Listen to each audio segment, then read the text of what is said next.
Good morning and welcome to today's WorkBuzz webinar. Today we're going to be talking about building a people-centric culture that can drive your organisational success. And we're joined by two experts with, should I say, years of experience from our people science team, Ian Barrow and John Backhouse. So I shall hand over to both of you. But for anybody who does have any questions that they want to ask, throughout the session, you have a chat function at the bottom of the screen. Please do add your questions in there and I will act as your voice for you when it's time to ask any questions. So Ian, John, I'll hand over to you. Thank you. Good morning, everybody. We've got quite a bit to show you this morning, so we'll move through it quite quickly and hopefully, as we said, we'll get to the end and then we'll take any questions then. So what we're going to cover today, we're looking at building people-centric cultures. I think there's a couple of things we just want to do. We want to just look back at how cultures have changed over the recent past, certainly with the pandemic, and where we are now with cultures and how they're defined. But the way we want to tackle this, we're going to take you through 5 cultural challenges, and it's what we're seeing in the data when we run employee surveys for our clients. So we're seeing these challenges coming through, which define cultures really, which are the kind of key issues which you need to tackle, the barriers you need to jump over, certainly in terms of cultures as we see them at present. So cultures are changing all the time, and it's these challenges that we just need to address to make sure we're creating these kind of people-centric cultures. And then hopefully then we'll try and pull it together and as I said, the top tips for a tip-top culture. Nice tongue twister to finish on. I just want to start really with I quite like Simon Sinek, and I'm sure most of you have heard of him. And I think he comes out with some really nice little quotes, if you like, that really sum up what we're trying to do. So when he talked about culture, he talks about it in many different ways, but most of his work is talking about how organizations work with people and treat people, if you like, within organizations. So he talked about corporate culture matters and how management treats its people. People impacts everything, for the better, for worse. And that's true when we start to look at things like the employee experience and how people work within organizations. And again, we'll touch on that in a second.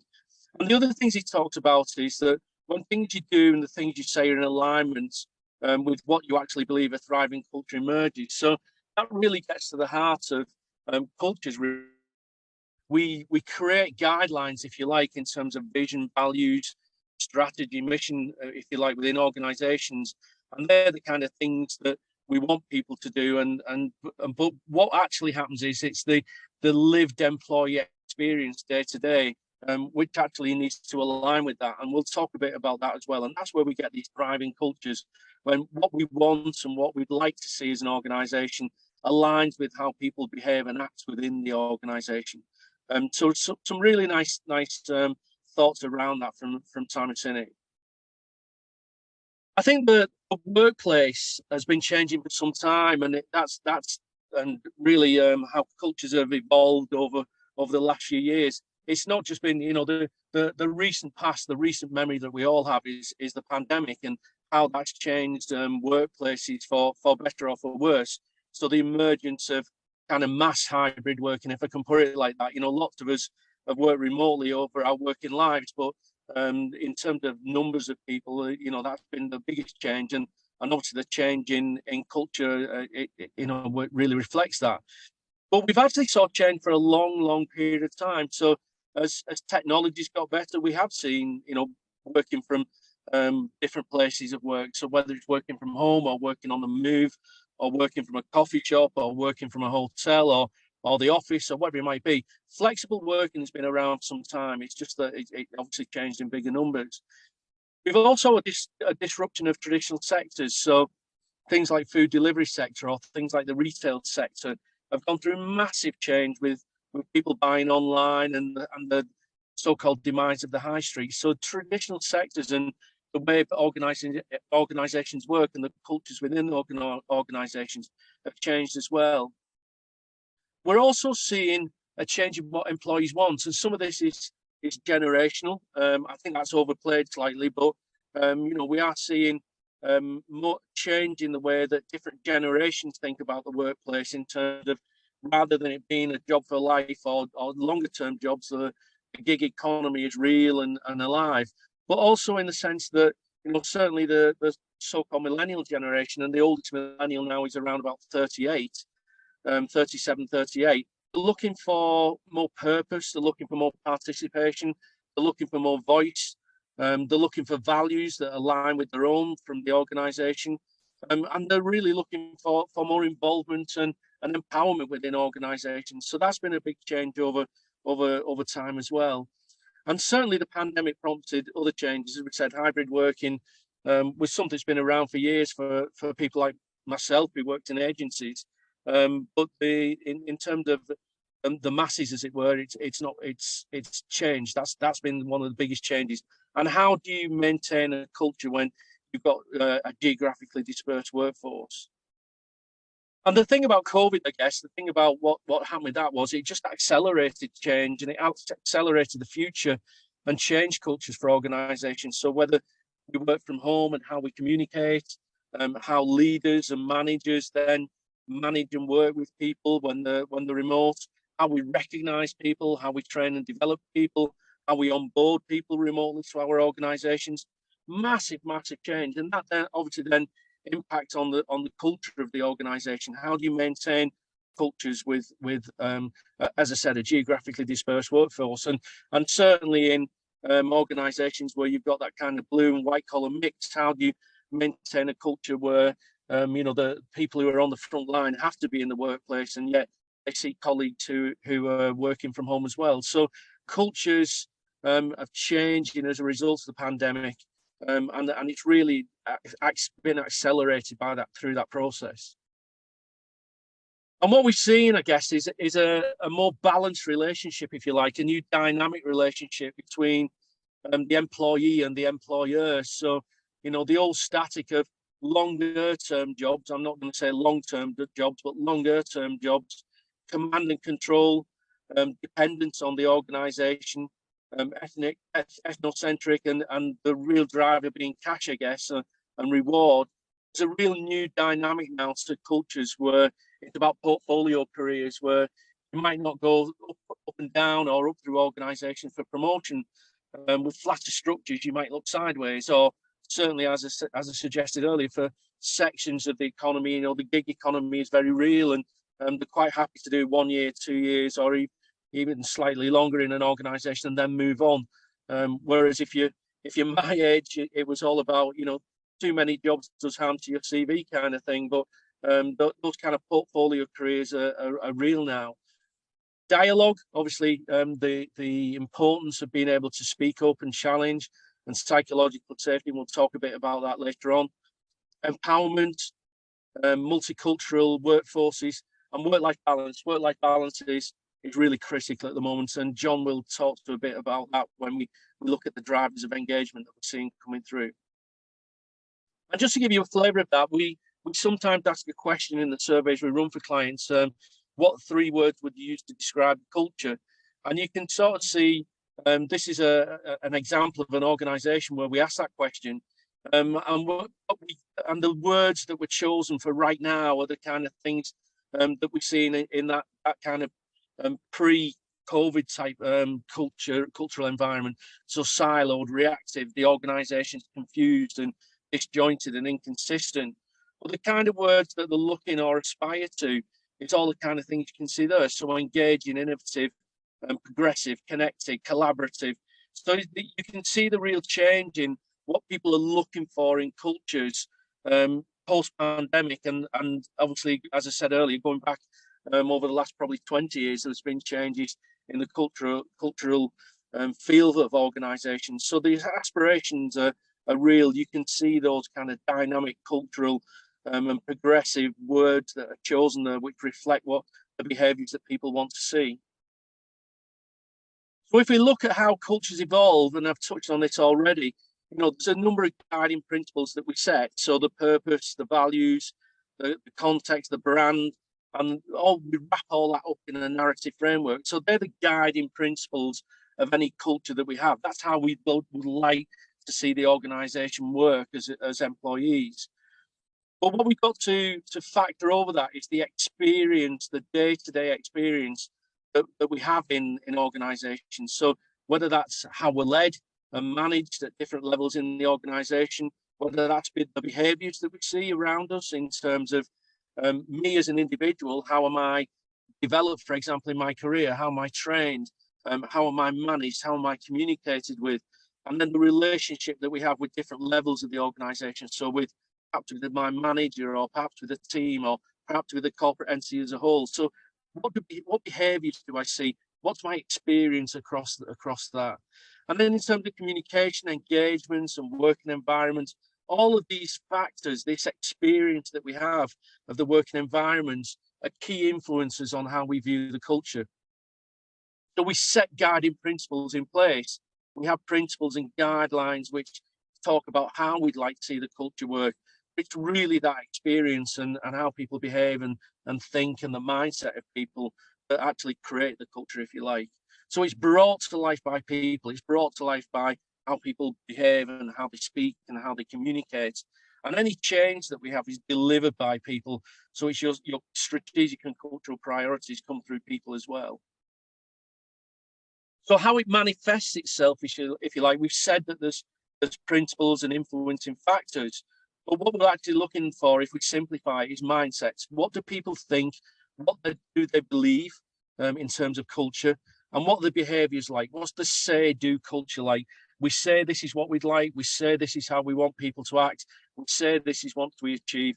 But in reality, do people what talk? The managers and leaders and everybody else in the organisation what the talk? So what's the say-do? So when we talk about cultures, when we talk about dynamic cultures, when we talk about evolving cultures and creating cultures, it becomes a simple question of how do we influence people's mindsets so that they know the guidelines, they know what we're trying to achieve, they know what we're trying to get to, but how critically do we influence people's behaviour so that they do it, they walk the talk, they live the culture, if you like, in everything they do, say, and the way they behave. And then we get to see the view of the culture, if you like, through the lens of the employee. So I know what it means for me day to day. I'm proud and I want to be part of that. I can see what's in it for me, and then it helps me understand where we're going. But part of that then is answering these questions for colleagues. Is it actually my role? Can I play a part in this culture? Is it inspiring? Does it give me pride? Do I want to stay here? Do I become an advocate? Is it relevant to me? You know, have we created a culture that's so far removed from what I do or that I see on a day-to-day basis? You know, I can't believe in the culture. I can't play a part in that. And is it aligned? Is it aligned with my values? Is it aligned with where we're heading? And is it aligned with what I want to achieve as an individual? So the mindsets and behaviours create these cultures and help us drive this through individuals. Having said it's intangible, and having said it's about behaviour, and having said it's about mindsets and belief, you can measure it. And we've done this for a number of organisations. And here's an example, and this is just example data, where we measured culture for an organisation and we broke it down into 4 constituent parts. So the agility of the organisation, how it communicates, the direction, the enablement factors, and then broke that down again into a number of constituent parts within that. And you can get a real sense of culture, if you like, across the organisation, but you get a sense of how strong we are within different parts of that culture. So you can see here, for example, the organisation is really good at giving role autonomy. It gives people a chance to work within the role. It gives them the power to act within the role, and it gives them the power to make decisions within the role. But it's quite weak in terms of teamwork and coordination. So you've got lots of individuals who are empowered and working well within the job, but in terms of teamwork and coordination, it's relatively weak. And you can start to pick apart then different parts of the culture which are working in terms of those guidelines I talked about, but you can also then start to see those behaviours that impact on culture and where they're not working as well as they could be. So what we want to do is show you, in terms of achieving cultures like this, and in terms of achieving better scores around culture and how you measure culture, we just want to highlight 5 of the key challenges that we see, and that, in fact, 5 of the key things to get right to create these agile cultures. So I'm going to hand over to John, and he's going to pick up from here on the first few. Thank you. It's going to feel a bit like good cop, bad cop. Ian's been touching on the emotional side, and I'll almost touch on the rational side in terms of looking at the data and what it's telling us and how culture intertwines around all these challenges in terms of the outcomes and where we get it wrong and where we get it right. So the first one is around recruitment and retention as a cultural disruptor. So from our state of engagement research, and this is from many other research as well, telling us the same thing. When we're looking at HR priorities, and this was back late 2022, and it's pretty similar now. People are concerned about employee engagement and experience, attracting talent, retaining talent. But when you actually look then in terms of how recruitment has changed, has it got harder or easier in effect? 82%, so 8 in 10 people, HR experts, are saying it's actually got either significantly or slightly harder. Now that has changed a little bit, so that was late 22. With the, even the news this morning and yesterday around the market shrinking slightly, but it is still hearing from our clients, and we present 2 to 4 times a week. They're still telling us it's very, very hard to recruit compared to years ago. So with that being at the forefront, then what can we do in terms of understanding from employee data how these things interlink? So in its most basic sense, if we look at engagement score, so this is real client data, we'll look at engagement score on one axis and attrition on the other axis, but that can be any other metric. You can see a straight line fit between engagement and attrition. Where engagement is high, attrition is low, and where engagement is low, attrition is high. But to put that in real terms, teams in the top 25% of engagement have half the number of leavers than those in the bottom 25%. So that's putting it in terms of numbers.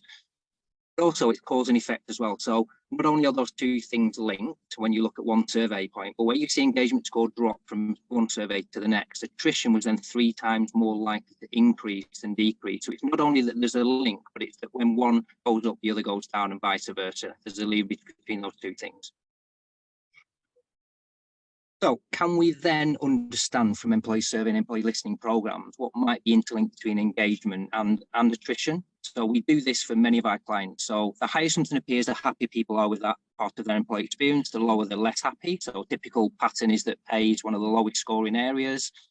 Things like satisfaction with customer service delivery and your immediate manager score quite high. So that's vertically. And then from left to right, the impact on each of these parts of the experience on your overall engagement. And you've seen from the previous slide that engagement is linked to attrition.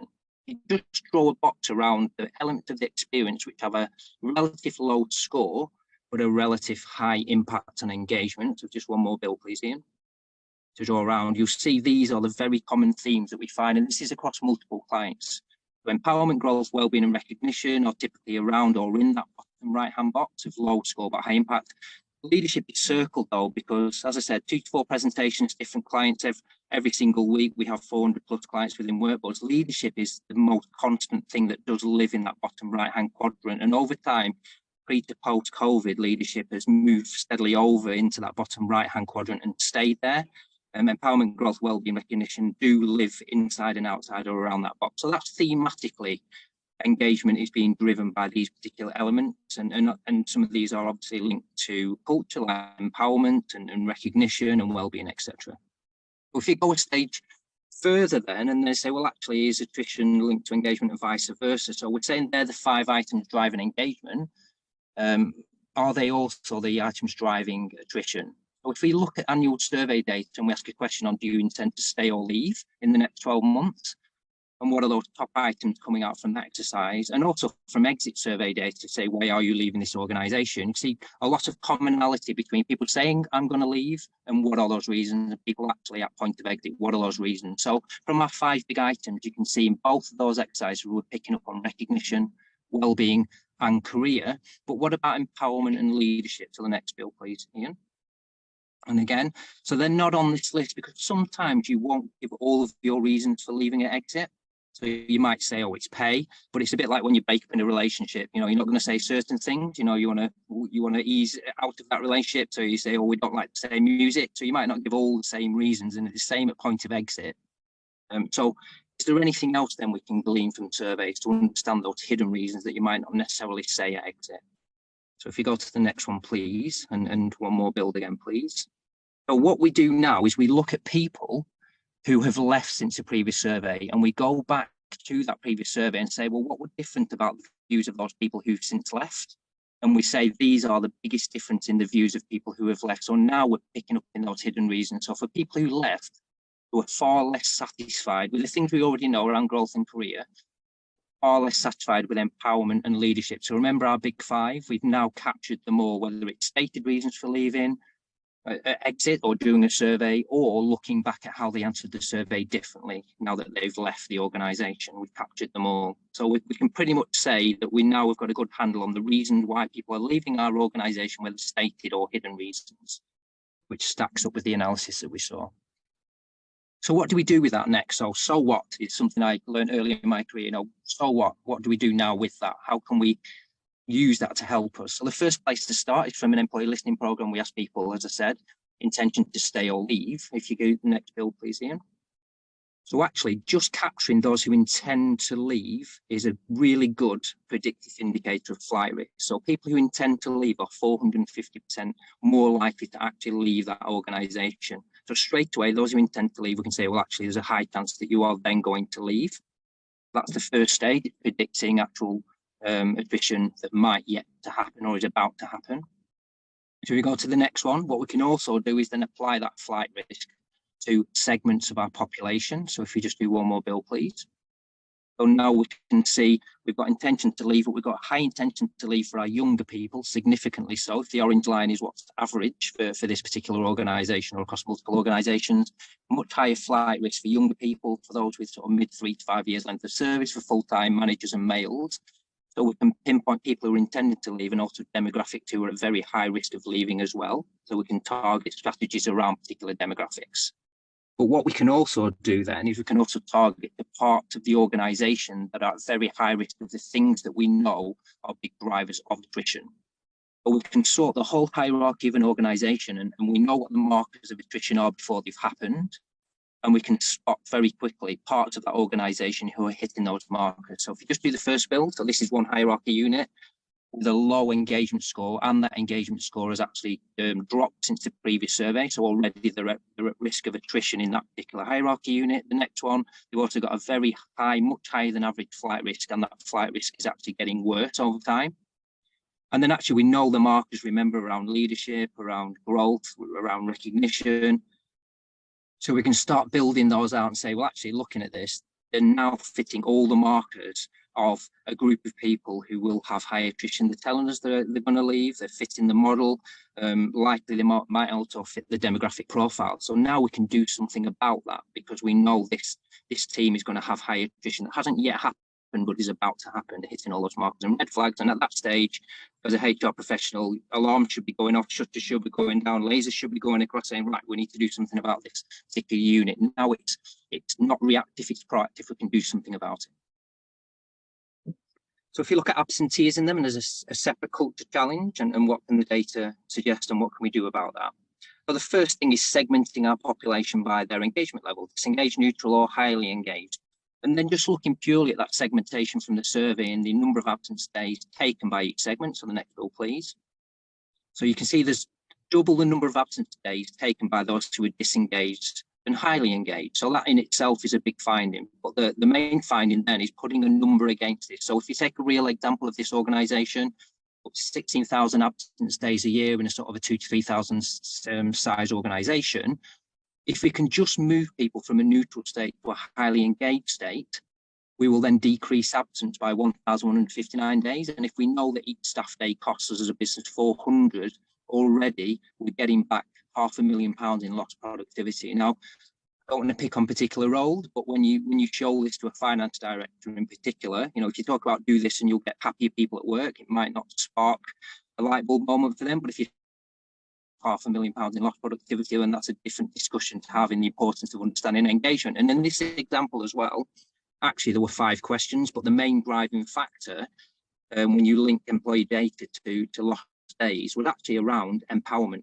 So again, back to our cultural measure, the sense of empowerment, being encouraged to come up with new ideas and solve work-related problems, in its absence is a big stress factor. And when it's there, it's a massive driver of engagement. And where you don't have a say in what happens day to day, then that is a big cause for stress and a big cause for taking days off. There were 4 other questions, but interesting that one question actually throughout my career of doing this nearly 30 years, and Ian's the same, opinion count, to being listened to and having a voice at work is the thing that has never changed over time as a big driver of engagement and attrition. Okay, so one further one is then, if we just look at the drivers of employee engagement, is the secret sauce. The next one, please. So again, back to our example, and we draw the line back round again with the next build.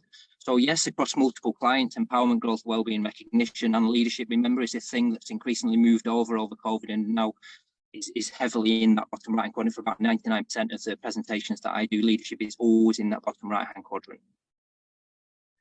Now, this is going to get a bit complicated, the next slide. So what I've done is just work back in the previous presentations I've done the last 6 over a couple of weeks, and this is really consistent.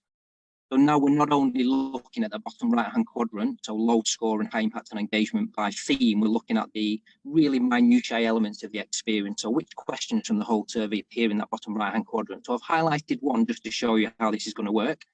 Not seeing a leadership sufficiently visible and approachable. So if you do the next build, across the last 6 presentations that I've done, so much appears in here around leadership and around the humanized side of leadership. Leaders living the values, leaders leading by example, leaders being visible and approachable, leaders how we manage change and communicate change. Do we have trust in them? Do we have belief in them, giving us an optimistic future? But we've gone through so much turbulence in the world that they are the pilots of the plane, and we need to hear the reassuring voice of the pilots going through such turbulence and change. So that's the key thing that I say for many organisations, but it's coming out time and time again around the humanised side of leadership in its importance in driving engagement, but remember, engagement drives attrition. The next one, please. So this is more of an outcome of many other things. So this is around just people feeling valued and appreciated at work. You know, do you receive recognition? Do you generally feel valued and appreciated? It's more of an outcome of many other things, but it's so common to find that. Next one, please. Well, this is around opportunities for career development and growth, and you saw that earlier, that was a big factor in terms of stated and hidden reasons for attrition. So it's not only about career development, but it's about feeling like you're moving forward as an individual and might be learning within the same role, vitally important. The next one, please. And this is that big one that we said around opinion count, your voice counts, and that includes listening via the survey itself as well, and psychological safety, all wound into that empowerment. And the final one then is a mix of the outcomes, which is well-being. So do you care about my well-being? Where is my own well-being right now? It's the one highlighted in red, but then all the factors, the root causes causing well-being issues around, you have the systems, the tools, the process, enough people in your team, how we collaborate, how we communicate with each other, and all the factors of root causes. You go to the, I know it's messy and we had to walk through that just to show you, but to put that then in easier to digest terms, everything on this page then is the secret source of engagement. But I say, is it the worst kept secret in work history? Because it's commonsensical, isn't it? So trust and confidence in leadership, you know, the actions and the behaviour and the culture they build, the empathy and the human side, making people feel loved, valued and appreciated, which is by many factors on this page. It's how you make people feel a growth, always feel like you're learning and growing. Not everyone wants to be the next CEO, but people need to feel like they're moving.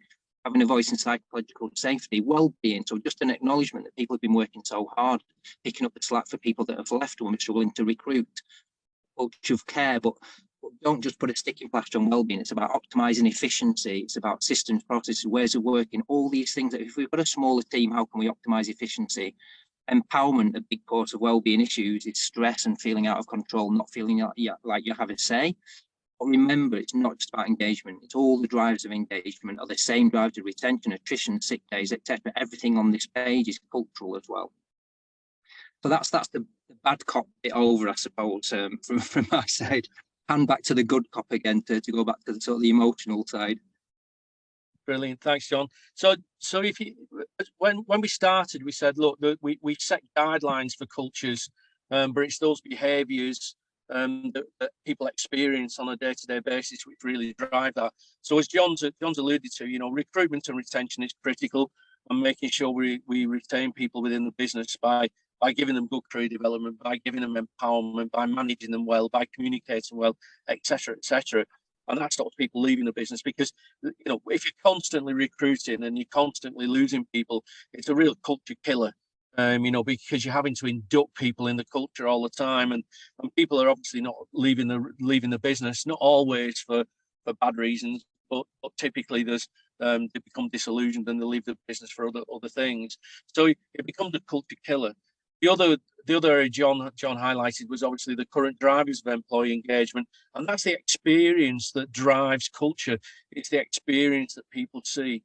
And there's a couple of things I just want to home in on as the last two challenges. The first one is psychological safety. As John said, the key thing about psychological safety is that it's that feeling of being able to take risks. So innovation is one of the drivers of engagement. It's that thing about being able to have a voice, and that's always been a constant in employee surveys forever. But certainly, I would say over the last kind of 5 to 10 years, it's become even more important. Perhaps that generational thing is coming through again, but people want a voice. They want to be involved in decisions, certainly which impact the job role, but wider decisions across the organisation as well. But people don't want to be punished. They do have a voice, and they use that voice. They don't want to be humiliated or called out, if you like, if their opinion is slightly wrong or slightly different, if you like. And I think in terms of some of the work that Google have done, they did a huge long-term project called Aristotle, and they looked at the critical components of high-performing teams and high-performing cultures.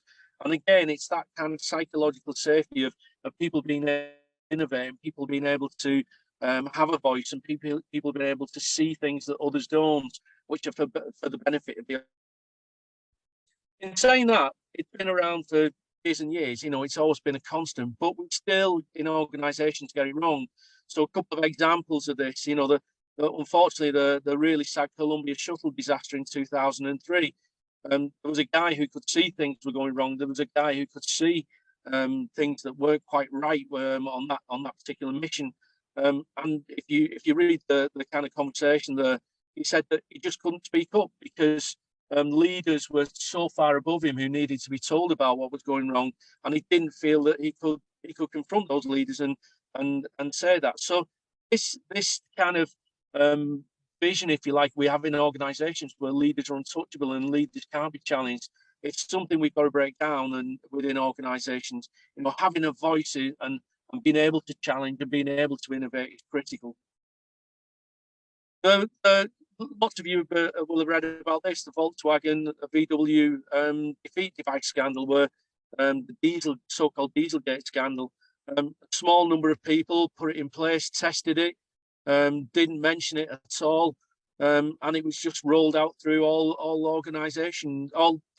vehicles, and they ended up paying out billions and billions of dollars in compensation. And it was really about mistakes. It was really about people hiding mistakes of investing in money. But again, it's that psychological safety of being able to speak up and say, hey, we've made a mistake. Let's not push this out through a number of vehicles that we had into the marketplace.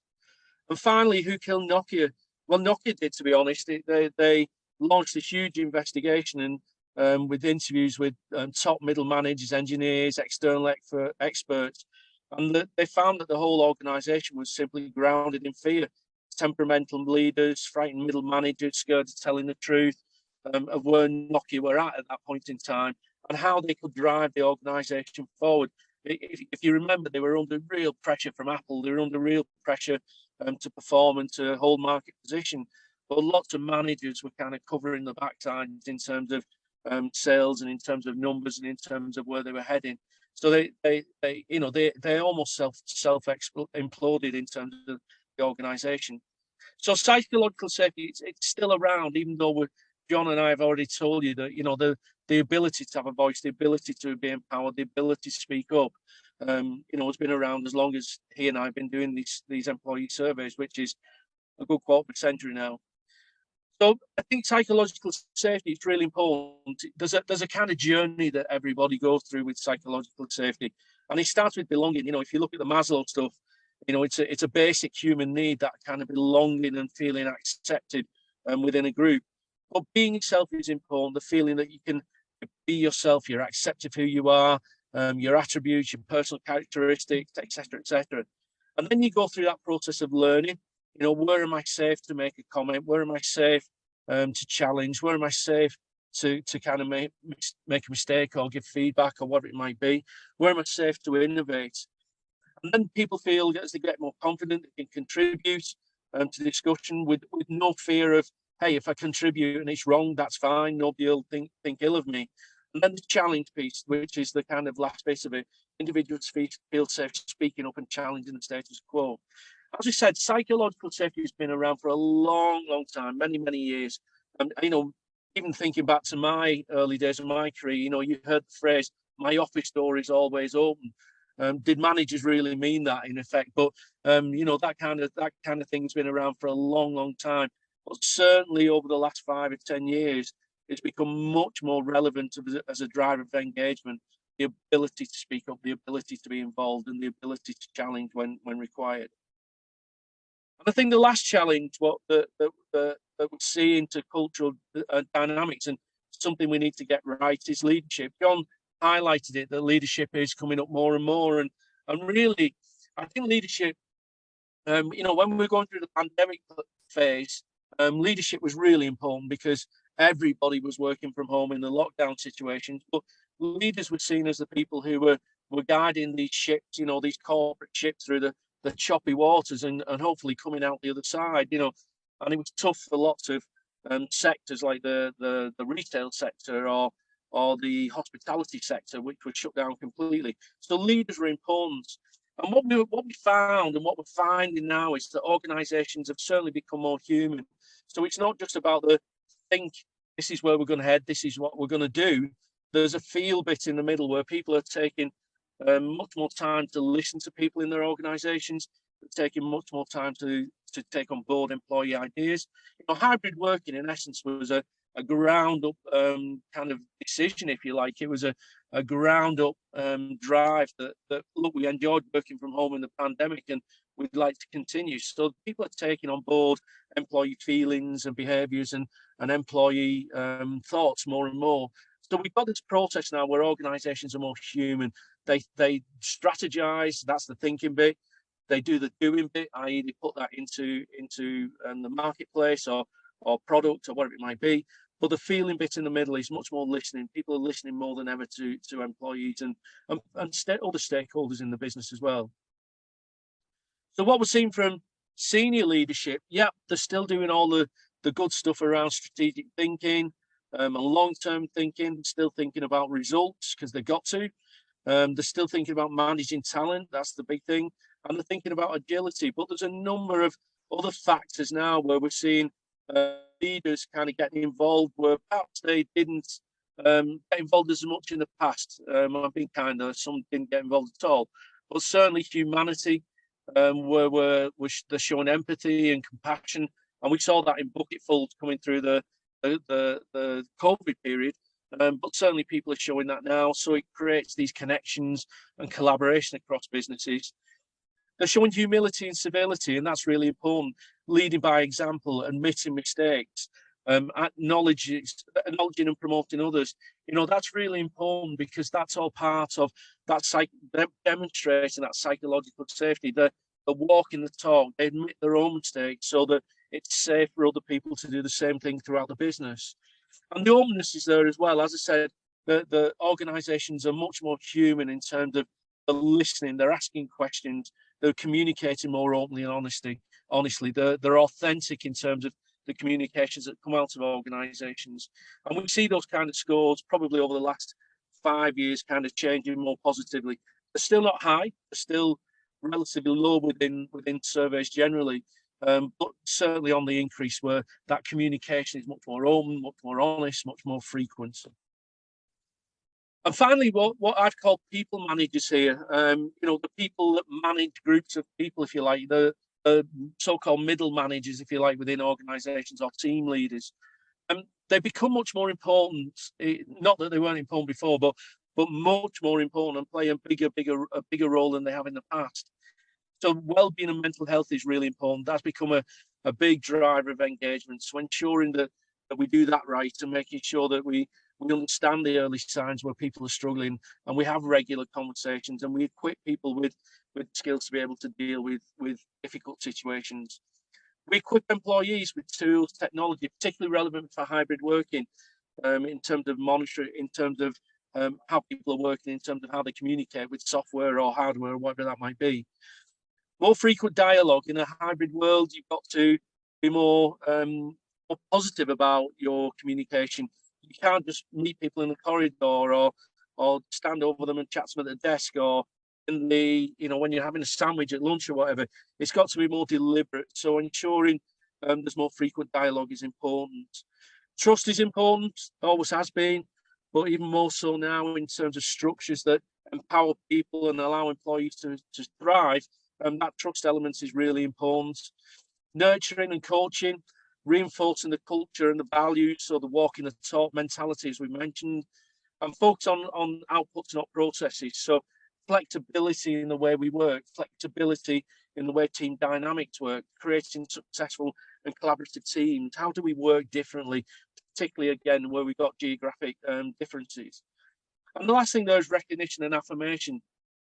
In a hybrid world, you need to double down on praise and recognition. So how do we tell the story of great work? How do we recognize people individually, but how do we get that learning of something fantastic that happens across our organization? Really important for people managers to do that. So I think when we're looking at these dynamic cultures, when we're looking at these people-centric cultures, whilst we've highlighted 5 challenges, in essence, they're the 5 things that you need to get right. They're the 5 things that we need to ensure that we get right to create these people-centric cultures, and make sure that we're doing them in bucketfuls, to be honest, in some of it.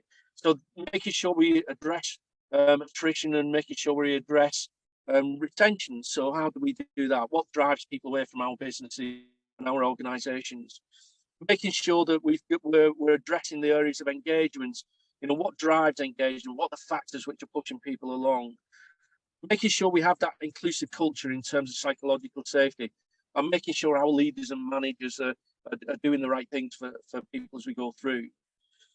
So we said right at the beginning, there's a number of guidelines that create culture, but it's the experience, the day-to-day experience that creates culture, if you like. So it's important that we address the whole employee experience from from attraction to the organisation. So it's not just about the day you start, it's about how you're attracted to the organisation, what that looks like. The onboarding process to make sure people stay with us and are equipped with skills to do the job well. The connection with the organisation. So as we get more into the role and the job, how do we connect with people? How do we develop as we go through our working lives with the organisation? How do we perform within the business, and how are we rewarded for that? And finally, life events. There's things that's going to happen to us when we work with an organisation, whether they be personal life events, it might be going off on maternity leave, it might be being long-term sick, it might be corporate events. You might get promoted into a position where you're managing people and you've never managed people in the past. How does the organisation help us with that and take us through that experience? And then finally, exit. How do we exit the organisation? Hopefully in a positive manner, and you become an alumni, and you then you may even come back to the organisation in time. So the employee experience is critical. So the top tips: ensure leadership and at all levels is working well. Ensure that we're talking to employees. Ensure that we're listening to employees regularly. That's really important. Understand the drives of engagement, the experience, and the culture, so that we know we drive it through that kind of psychological safety. But understand that we know what drives our organisation. And finally, you need that compelling, exciting story if you want to engage people with the culture. What's fantastic about working here? You hear lots of stories about what's bad about working at organisations, but we need to blow our own trumpets about the culture we have within organisations. What's exciting, what's fantastic about working here, so that people start to believe in that kind of culture process. So I don't know if there was any questions. Hopefully you've got something out of that. Hayley, was there any questions in the chat? There were no questions in the chat that came up, but I'm sure that was quite a lot of information rattled through in a very speedy time. So you can see there you've got John's and Ian's email addresses if anybody wants to ask any direct questions to them. Alternatively, our team members, Fiona and Emily, will be reaching out to each and every one of you to share the resources from this particular webinar over the next week. And if you do have any questions, please do shout out. But thank you very much, Ian. Thank you very much, John. And thanks to everybody for attending. See you on the next one. Fantastic. Great to meet you all. Have a good day. Thank you. All the best. Bye-bye. Bye.